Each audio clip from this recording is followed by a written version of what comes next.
오늘 이 시간 우리에게 주신 하나님의 말씀은 예레미야가 2장 1절부터 10절까지 말씀입니다.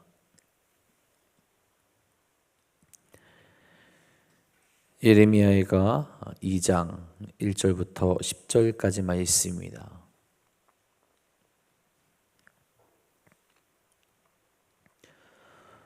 오늘 이 시간 우리에게 주신 하나님의 말씀 다 같이 한 목소리로 받들도록 하겠습니다. 슬프다. 주께서 어찌 그리 진노하사 딸 시온을 구름으로 덮으셨는가. 이스라엘의 아름다움을 하늘에서 땅에 던지셨으며 그의 진노의 날에 그의 발판을 기억하지 아니하셨도다. 주께서 야곱의 모든 거처들을 삼키시고 궁일이 여기지 아니하셨으며 노아사 딸 유다의 견고한 성체들을 허물어 땅에 엎으시고 나라와 그 지도자들을 욕되게 하셨도다. 맹렬한 진노로 이스라엘의 모든 뿔을 자르셨으며 원수 앞에서 그의 오른손을 뒤로 거두어 들이시고 맹렬한 불이 사방으로 불사름같이 야곱을 불사르셨도다. 원수같이 그의 활을 당기고 대적처럼 그의 오른손을 들어서서 눈에 드는 아름다운 모든 사람을 죽이셨으며 딸 시온의 장막에 그의 노를 불처럼 쏟으셨도다. 주께서 원수같이 되어 이스라엘을 삼키셨으며 그 모든 궁궐들을 삼키셨고 견고한 성들을 무너뜨리사 딸 유다의 근심과 애통을 더하셨도다. 주께서 그의 초막을 동산처럼 헐어버리시며 그의 절기를 폐하셨도다. 여호와께서 시온에서 절기와 안식일을 잊어버리게 하시며 그가 진노하사 왕과 제사장을 멸시하셨도다.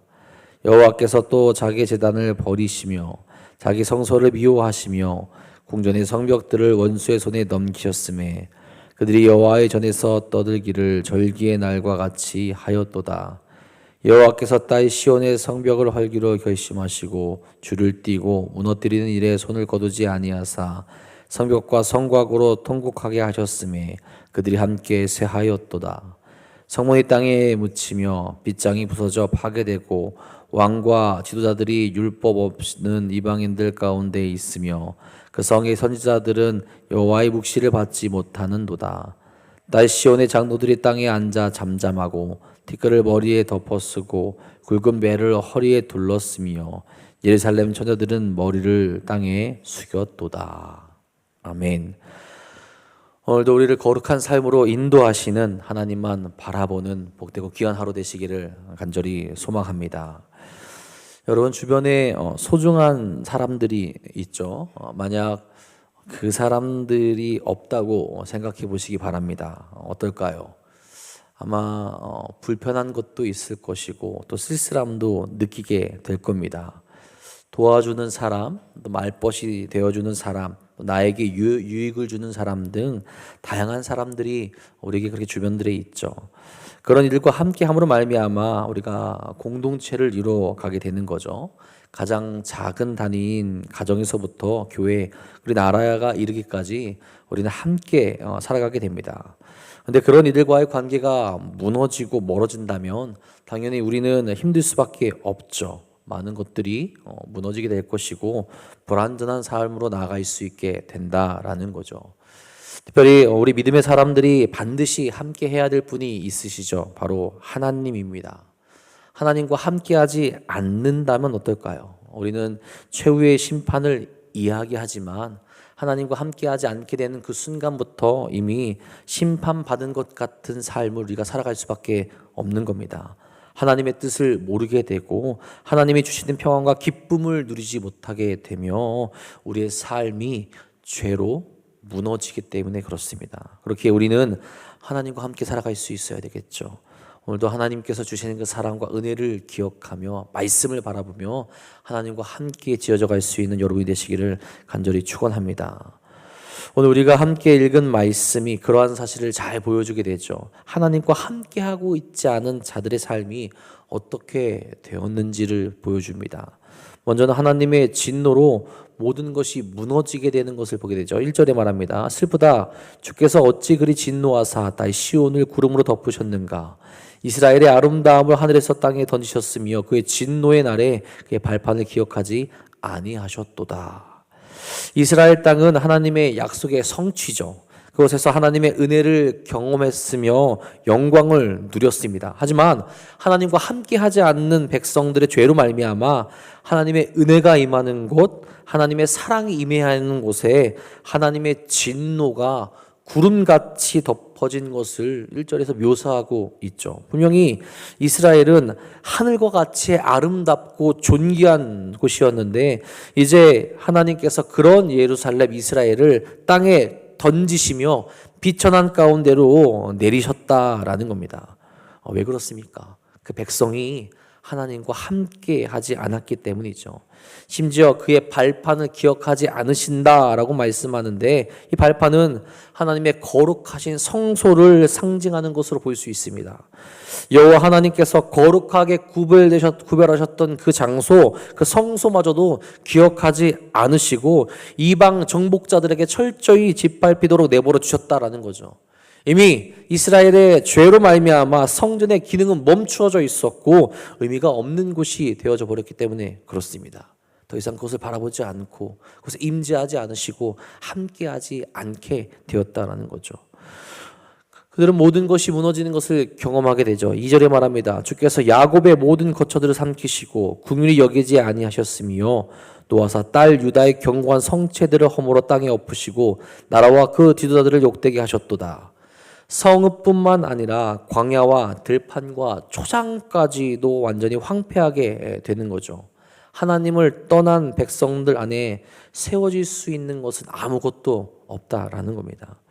여러분, 이 이스라엘 땅, 이스라엘 백성들이 얻게 된 것, 그들의 힘으로 얻게 된 것이 아니죠. 오직 하나님의 은혜로 얻게 된 것이고 하나님의 능력으로 세워지게 된 것이고 그렇기에 하나님이 없다면 그것들이 유지될 수 있는 힘과 능력이 당연히 없다라는 겁니다. 잘 계속해서 생각해 보면 하나님의 진노로 심판받는다라고 강하게 표현하고 있지만 여러분 하나님과의 관계가 단절되게 되면 당연스럽게 일어날 일들이었다라는 거죠. 하나님께서 모든 것을 다 해주셨는데 능력이 없는 그들이 무슨 힘으로 그것을 지킬 수 있겠습니까? 잠시 잠깐 그들이 이룬 그 힘으로 잠시 잠깐 그들이 이룩해 놓은 군사력으로 그 나라의 모든 것으로 우리들이 해결할 수 있고 우리들이 막을 수 있고 우리들이 이끌어갈 수 있을 거라 생각했지만 결국 하나님께서 함께하지 않으시면 그 모든 것은 무너질 수밖에 없다라는 겁니다. 하나님의 선하심과 사랑하심이 그들을 인도하고 세운 것이지 그들 스스로 만든 것이 아니기 때문이라는 거죠. 그러니 무너져 내릴 수밖에 없다라는 겁니다. 긍휼히 여기실래야 여길 수밖에 없는 상황이 되었고 욕되게 하고 싶지 않지만 욕되게 되는 그런 상황으로 나아가고 있다라는 거죠. 그럼 5절에도 이야기하지 않습니까? 주께서 원수같이 되어 이스라엘을 삼키셨으며 그 모든 궁궐들을 삼키셨고 견고한 성들을 무너뜨리사 딸 유다의 근심과 애통을 더하셨도다. 하나님과 원수같이 되었다라고 합니다. 지금 그들이 할 수 있는 것은 근심하며 애통하는 것밖에 없다라는 거예요. 하나님은 언제나 이스라엘과 특별한 관계를 맺으셨죠. 그 백성 이스라엘을 위해 싸우시는 용사셨고 대적들을 치워주셨으며 그 백성을 구원하셨습니다. 그런 하나님께서 이제 그 백성의 죄악으로 말미암아 태도를 바꾸시고 오른손을 거두어 들이시며 심판 앞에 놓이게 하셨다라는 거죠. 그 죄악을 회개하지 않았기에 예레미야 선지자를 통하여서 선포된 그 말씀에 이 백성들이 끝까지 대항하였기에 하나님과 함께하는 것을 또한 거부하였기에 하나님과 원수와 같은 상황 위치에 서게 되었다라는 거죠. 그렇기 때문에 그들이 세워질 수 있는 것은 없고 이제는 무너져 내리는 상황 가운데 놓여졌다라는 겁니다. 여러분 이런 사실이 예레미야에게 더욱더 큰 고통과 슬픔이 되었을 겁니다. 하나님과 함께 해야 되고 은혜를 받아야 할 하나님의 백성이 그러지 못하고 무너졌기에 슬퍼 울며 고통 속에 부르짖을 수밖에 없다라는 거죠. 여러분 혹 우리의 삶 가운데서도 하나님이 없어서 무너져가고 있는 그 삶의 부분이 있지는 않습니까? 다시 세울 수 있기를 소망합니다. 내가 하나님 앞에 나아가 회개하며 다시 하나님의 거룩한 말씀으로 채워지며 그것을 세워지게 되었을 때 죄로 인하여서 무너진 것이 다시 회복되어질 겁니다. 하나님과 함께 할 수 있는 삶으로 우리 자신을 돌아보며 무너진 것을 세우며 나갈 수 있는 여러분이 되시기를 간절히 소망합니다. 여러분, 그리고 하나님과 함께하지 않게 되었을 때 당연히 하나님의 말씀을 듣지 못하게 되죠. 너무나 당연한 것입니다. 6절에 이렇게 말합니다. 주께서 그의 촌막을 동산처럼 헐어버리시며 그의 절기를 폐하셨도다. 여호와께서 시온에서 절기와 안식일을 잊어버리게 하시며 그가 진노하사 왕과 제사장을 멸시하셨도다. 하나님께서 하나님의 촌막을 헐어버리셨음을 탄식하고 있죠. 하나님과 이스라엘 백성이 만나는 곳이며 제사가 이루어지던 곳이었던 성전이 그 기능을 하지 못하게 됩니다. 그것까지 심판을 받게 되어서 그곳에서 절기를 기억하지 못하게 되죠. 그것에 주관하던 제사장들도 몰락하게 되었다라는 겁니다.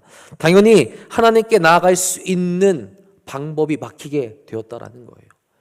제사장들도 하나님께 나아가고 하나님의 말씀을 선포해야 되는데 이미 그들 안에서도 하나님을 온전히 깨닫지 못하고 하나님의 말씀을 선포하지 않는 일들이 가득했기에 하나님의 말씀이 무엇인지 하나님의 뜻이 무엇인지 깨닫지 못하는 상황이 그들 가운데 임했다라는 겁니다. 성전의 파괴는 하나님과 이스라엘 사이에 맺어진 언약의 파괴를 나타내고 있다라는 거죠. 먼저는 백성들이 언약을 어겼고 그렇게 관계가 유지되지 못하게 되었다라는 겁니다. 여러분, 오해하시면 안 되는 게 하나님께서 이스라엘 백성들이 배신하자마자 이 관계를 끊어버리신 것이 아니죠. 오랜 시간 동안 그들을 기다리시고 오랜 시간 동안 그들이 돌이키기를 원하시며 많은 선지자들을 보내셔서 그들로 하여금 다시 회개하여서 나의 백성이 되기를 원하시는 그런 마음으로 기다려 주셨습니다. 하지만 그들이 그것을 거역하였고 거부하였고 그래서 심판받는 길로 나아갈 수밖에 없게 된 거죠.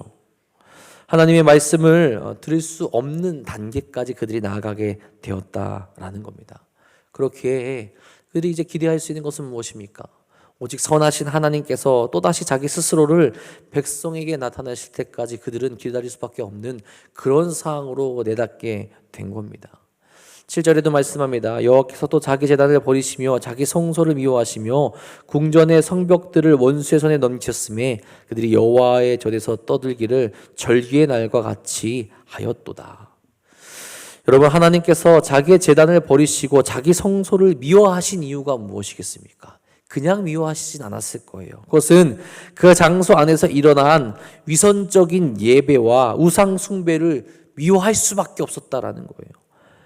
그들의 모습이 하나님의 말씀을 듣지 않고 백척하는 상태, 그리고 하나님께서 가장 가증히 여기시는 우상 숭배를 하고 있는 그들 모습이 그 안에 있었기에 그 성소, 그 예배, 그 제사를 미워할 수밖에 없었다라는 거죠. 거룩한 장소로서의 성전 기능을 감당하지 않고 하나님의 진노를 불러일으키는 이유를 제공하는 곳이 되어져 버렸기 때문에 그렇습니다. 여러분, 그런 곳에서 어떤 말씀을 들을 수 있겠습니까?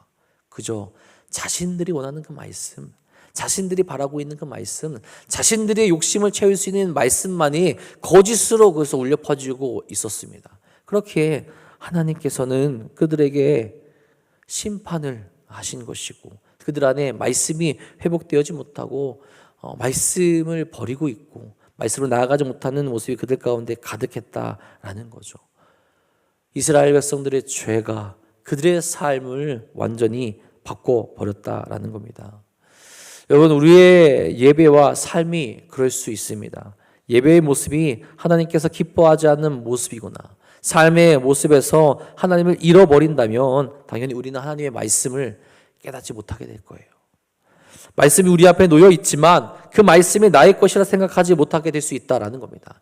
여전히 우리는 말씀을 통하여서 깨닫고 말씀을 향해 나아가야 되고 말씀을 통하여서 내 삶을 돌아볼 수 있어야 되는데 그 말씀을 바라보지 아니하고 내가 원하는 것만, 내가 좋아하는 것만, 내가 할 수 있을 것 같은 것만 받아들이며 나아갈 때가 있다라는 거죠. 그런 모습을 내려놓을 수 있어야 된다는 겁니다.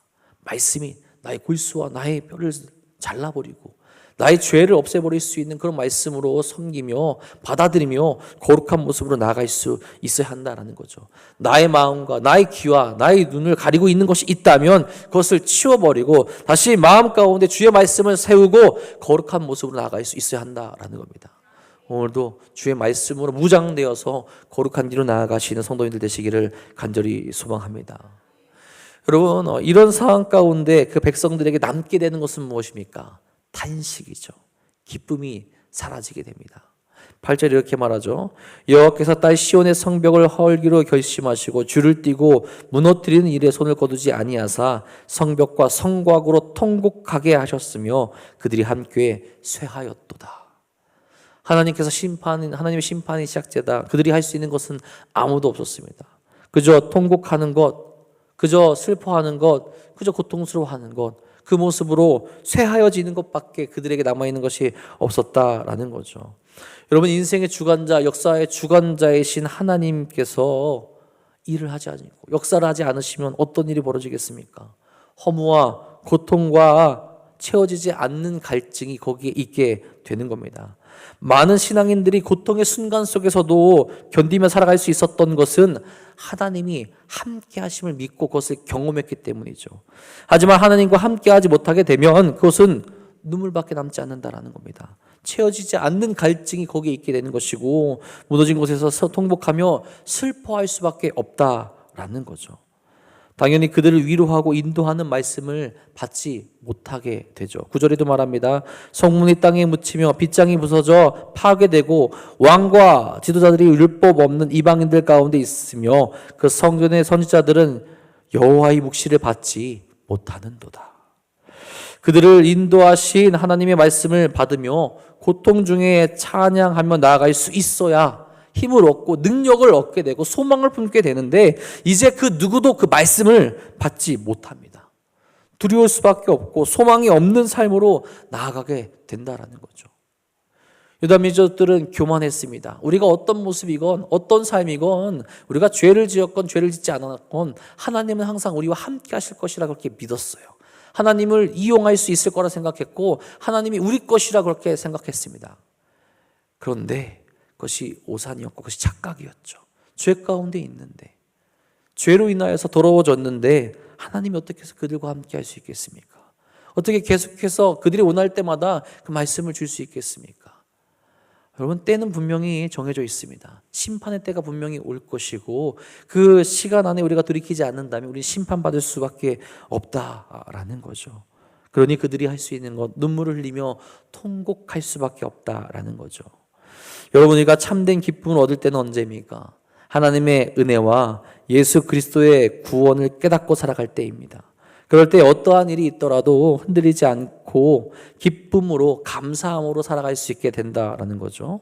오직 그 길만이 진리요 생명이 된다라는 거죠. 그래서 눈물을 흘려도 감사의 눈물, 기쁨의 눈물을 흘릴 수 있다라는 거죠. 오늘도 우리는 통곡과 후회의 눈물이 아니라 하나님 앞에 감사와 기쁨의 눈물을 흘리며 하나님과 나아갈 수 있기를 간절히 소망합니다. 여러분, 이런 답답하고 어두운 상황을 되돌릴 수 있는 방법이 무엇입니까? 회개하며 하나님께 돌이키는 거죠. 10절에 이렇게 말합니다. 딸 시온의 장로들이 땅에 앉아 잠잠하고 티끌을 머리에 덮어쓰고 굵은 배를 허리에 둘렀으며 예루살렘 처녀들은 머리를 땅에 숙였도다. 여러분, 이들이 하나님 앞에 회개하고 있는 것인지 정확하게 몰라요. 다만 슬퍼하고 있고 아파하고 있다라는 거죠. 하지만 여러분, 이들이 정확하게 이제는 깨달아야 한다라는 겁니다. 왜 굵은 베옷을 두르며 누구에게 눈물을 흘리며 누구에게 고개를 숙여야 되는지를 정확하게 깨달을 수 있어야 된다라는 거예요. 그저 이 상황이 고달파서 이 상황이 아파서 눈물을 흘리며 베옷을 입고 슬퍼하는 것이 아니라 왜 이러한 일이 일어나게 됐고 왜 우리가 이런 상황까지 오게 되었고 그럼 어떻게 해야 돌이킬 수 있는지를 깨달아서 하나님 앞에 눈물을 흘리며 하나님 앞에 고개를 숙이며 하나님 앞에 진정한 회개를 통해서 나갈 수 있어야 된다라는 거죠. 그들이 하나님과 함께 하지 않았기에 일어난 일이기에 다시 하나님과 함께 할 수 있도록 그들 자신을 돌이키며 나아갈 수 있어야 한다라는 겁니다. 여러분, 우리도 하나님과 함께하지 못하는 삶을 살아가고 있지는 않습니까? 지금 당장은 아무렇지 않을 것 같아 보이지만 우리 삶이 죄로 인하여서 무너져 내리고 있고 하나님의 말씀을 점점 듣지 못하고 있으며 고통으로 인하여서 기쁨이 사라지고 있는 삶으로 나아가고 있지는 않은가 돌이켜볼 수 있어야 합니다. 그렇다면 우리 삶에도 여러분 회개가 필요하고 돌이키는 모습이 반드시 필요합니다. 하나님과 함께하기 위하여서 성령님과 함께하기 위하여서 예수 그리스도와 함께하기 위하여서 거룩한 모습으로 회복되어질 수 있어야 한다라는 겁니다.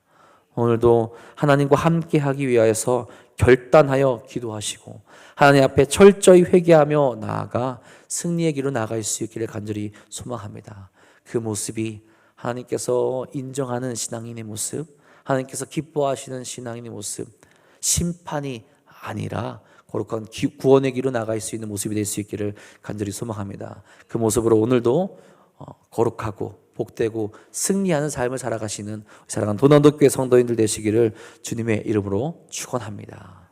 기도하겠습니다. 하나님, 오늘도 우리가 주 앞에 거룩한 길로 나갈 수 있기를 간절히 소망합니다. 세상의 헛된 일들, 세상에서 우리를 유혹하는 일들, 우리를 넘어뜨리려는 일들 가운데 나아가는 것이 아니라 우리를 지키시고 우리를 보호하시고 우리를 깨끗게 하신 하나님께로 달려갈 수 있도록 인도하여 주시옵소서. 세상에 죄를 짓고 있기에 죄로 둔감하여 지는 삶을 살아가는 것이 아니라 그 죄를 내버려 두고 죄를 버리고 하나님께 돌이킬 수 있는 거룩한 일 될 수 있도록 인도하여 주시옵소서. 무뎌지고 있는 모습이 삶의 모습이 있다면 주여 말씀으로 통하여서 다시 돌이킬 수 있도록 인도하여 주시옵고 참된 기쁨을 바라보 나갈 수 있는 사랑하는 일 될 수 있도록 인도하여 주옵소서. 혹 우리에게 회개의 모습이 필요할 때가 있습니까? 주여 민감하게 반응하여서 주 앞에 무릎 꿇고 회개할 수 있도록 인도하여 주시며 하나님과의 관계를 날마다 회복하여 나갈 수 있는 자들 될 수 있도록 인도하여 주시옵소서. 하나님의 사랑이, 하나님의 은혜가, 하나님의 거룩한 말씀이 날마다 우리 마음 가운데 살아 움직이게 하여 주시옵고 그것으로 말미암아 주 예수 그리스도와 함께 지어져 가는 사랑하는 성도들, 사랑하는 도난동 교회가 될 수 있도록 역사하여 주시옵소서. 특별히 주님, 힘들어하고 아파하고 넘어져 있는 이들이 있습니다. 육적으로 고통스러워하고 있는 이들, 육적으로 연약한 이들 주께서 보호하여 주시고 주께서 만져주셔서 회복할 수 있도록 인도하여 주시며 하나님의 전에 나와 다시 한번 감사하며 고백할 수 있는 삶을 허락하여 주시옵소서. 또한 마음적으로 영적으로 힘들어하고 아버지여 넘어져 있는 이들이 있습니까?